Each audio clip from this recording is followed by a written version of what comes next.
নমস্কার, কেমন আছেন সবাই? আজকে আবারও একটি নতুন রেসিপি নিয়ে হাজির হলাম। প্রথমে আমি এখানে চীনাবাদাম এক বাটি নিয়ে নিয়েছি। সেই চীনাবাদামগুলো প্রথমে পোকা আছে কিনা আর ধোয়া টোয়া ফুটে যায় বা নষ্ট হয়ে যায় সেইগুলো একটু বেছে নিতে হবে।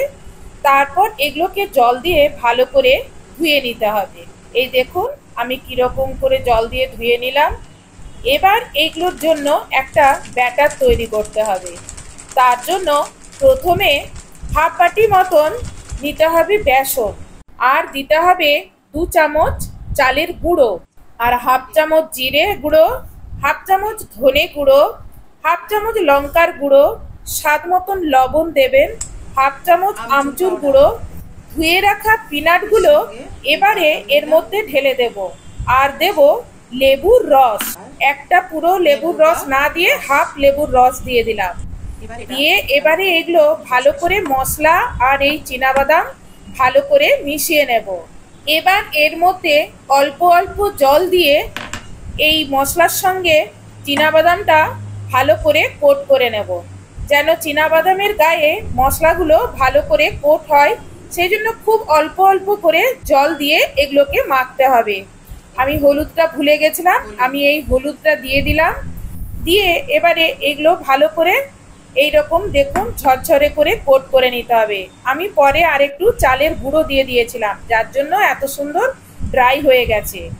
এবারে এদিকে তেলটা হালকা গরম হবে, বেশি গরম দরকার নেই।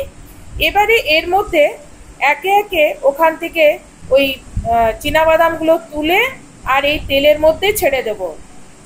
এই সময় গ্যাস কিন্তু মিডিয়ামে রাখবেন। তেলও গরম হবে আর তার সঙ্গে চীনাবাদামও ভাজা হবে। একই সঙ্গে দুটো একই সঙ্গে ভাজা হবে, তেলও গরম হবে, চীনাবাদামও ভাজা হবে। আমি ক্যামেরা ফিট করতে গিয়ে আমার এই বাদামটা পুড়ে গেছে, এটা আমি বাদ দিয়ে দিয়েছিলাম। দিয়ে এবারে দ্বিতীয়বারে যেগুলো ছিল সেইগুলো ঢেলে দিলাম। আর আমি এটা দেওয়ার আগে যা এইরকম একটু জালিতে এগুলো একটু চেলে নিয়েছিলাম, তাহলে মশলাগুলো ঝরে গেছিলো আর বাদামগুলো বাটির মধ্যে ছিল। সেইগুলো এবারে তেলের মধ্যে দিয়ে দিলাম। এইবারে এই তেলে হালকা করে আঁচটা থাকবে মিডিয়ামে। দিয়ে এইগুলো দেখুন কত সুন্দর ভাজা হয়ে গেছে। এই দেখুন এইরকম গোল্ডেন ব্রাউন করে ভেজে নিতে হবে। ভেজে নিয়ে এগুলোকে তুলে নিতে হবে। আজকের রেসিপিটি যদি আপনাদের ভালো লেগে থাকে তাহলে ভিডিওতে লাইক করবেন আর চ্যানেলে সাবস্ক্রাইব করবেন। তুলে নিলেই তৈরি হয়ে গেল চীনাবাদাম ভুজিয়া বা চীনাবাদাম পকোড়া। এবার আপনারাও এইভাবে চীনাবাদামের পকোড়া বানিয়ে বাড়িতে খান, নিশ্চয়ই ভালো লাগবে। এই দেখুন কতটা আমার ক্রিস্পি হয়েছে। এই দেখুন ভেতর অবধি কত সুন্দর ভাজা হয়েছে, একটুও কিন্তু পুড়ে যায়নি। আর খেতেও দেখুন কতটা ক্রিস্পি হয়েছে, আওয়াজ হচ্ছে।